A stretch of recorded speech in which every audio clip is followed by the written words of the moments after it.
samahan niyo ako. Pupunta tayo sa aking e-bike na aking pininturahan kagabi. Hindi ko nga lang po na i-video.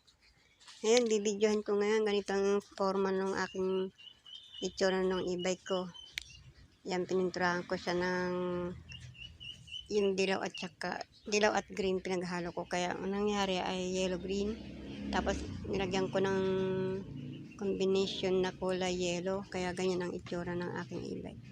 Pero guys, hindi pa yan tapos. Bali, ayan o, itong sa gulong niya, pipinturahan ko pa. Iniisip ko kung anong pwedeng i-apply na kulay. Yan, pati ito yung ganyang yung sa gulong na yan. Yan, iisipin ko pa kung anong magandang kulay na pwedeng ilagay ko dyan sa e-bike ko na yan.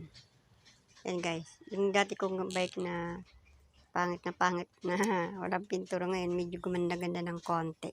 Yan. Ito guys, tuwing uulan meron akong plastic na inilalagay dito sa silinyador kasi bawal itong mabasa. Kasi mag-automatic kasi yung pinakapita niya dun sa pagtatakbo. Yan. Bawal kasing mabasa itong pinaka silinyador yan. Kaya tuwing uulan nilalagyan ko lagi ng plastic pag ako'y maalis. Kahit hindi ako umalis basta umambon, yan.